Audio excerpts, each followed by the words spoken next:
La question de la transition écologique, elle est fondamentale pour notre secteur. Elle concerne l'ensemble des segments de l'activité de la chaîne logistique.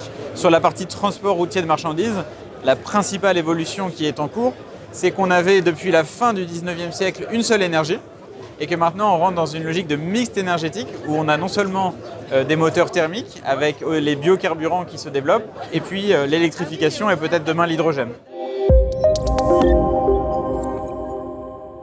Alors, le premier élan de la part des transporteurs, c'est de se diriger vers des technologies et des carburants qui sont directement intégrables, si j'ose dire, dans leurs véhicules actuellement. Et ça, c'est les biocarburants qui le permettent. Et dans un deuxième élan, et c'est en train de se déployer, y compris sur les véhicules lourds, c'est la partie électrification qui est en train de se déployer, qu'on voit beaucoup sur le dernier kilomètre dans la logistique urbaine et qui peu à peu est en train de s'intégrer sur l'ensemble des segments du transport routier de marchandises. Là-dessus, l'État accompagne aussi avec un certain nombre d'aides. Donc nous, ce qu'on demande au niveau de l'Union TLF, c'est que ces aides elles soient pérennisées et leur accès soit simplifié pour que l'ensemble des entreprises puissent y accéder. Les transporteurs, ils sont engagés dans leur décarbonation. En revanche, il faut qu'ils aient des calendriers qui soient réalistes et pragmatiques.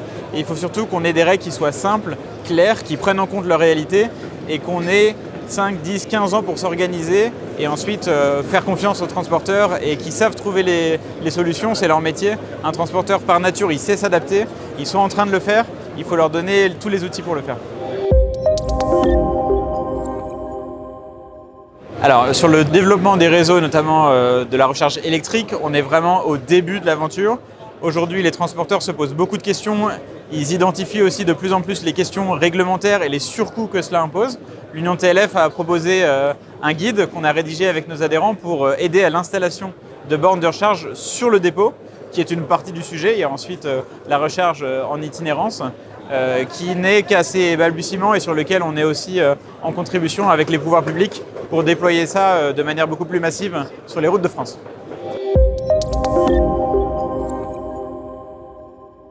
Un des éléments fondamentaux qu'il faut comprendre, c'est que la valeur ajoutée des transporteurs, c'est d'optimiser les chargements. Et donc, dans notre secteur, la compétitivité, elle rime avec la transition écologique. Plus vous optimisez vos chargements, plus vous êtes compétitif et plus vous réduisez les émissions de CO2. Et donc là-dessus, on a le débat en ce moment autour de ce qu'on appelle parfois les méga-camions, les EMS, les éco-combis, qui sont des véhicules plus grands, mais qui pour nous ont un avantage important, c'est que par nature, plus vous avez des véhicules grands, moins vous avez de véhicules sur la route. Et donc plus vous réduisez les émissions de CO2 qui sont émises, alors même que vous renforcez la compétitivité de la chaîne logistique. Et donc ça nous semble intéressant. Il faut étudier dans quelle mesure ça peut se faire sur certains corridors, éviter la concurrence avec le report modal, etc.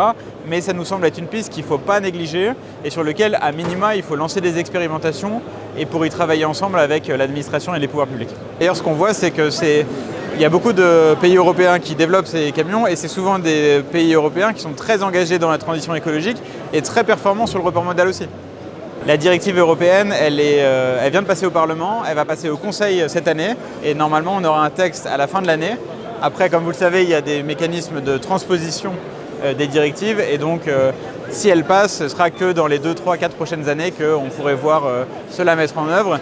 J'ajoute quand même et je précise que quelle que soit la directive qui sera prise, la France restera en capacité de circonscrire soit dans des corridors, soit au niveau de certaines réglementations, la circulation de ces camions. C'est tout à fait complémentaire, c'est même l'ADN de l'Union TLF puisque dans nos adhérents, on a des adhérents qui sont spécialisés dans le transport ferroviaire, il y a d'autres sur la route, d'autres sur le fluvial. Et au contraire, l'objectif c'est d'avoir une complémentarité des modes de manière à répondre aux différentes demandes de nos clients, de faire en sorte qu'on décarbone le plus possible le transport. Et pour cela, on a besoin de l'ensemble des modalités, à chacun sa zone de pertinence.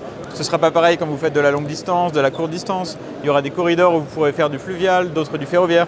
Et il faut qu'on travaille à tous les leviers qui existent et ne pas opposer les modes entre eux.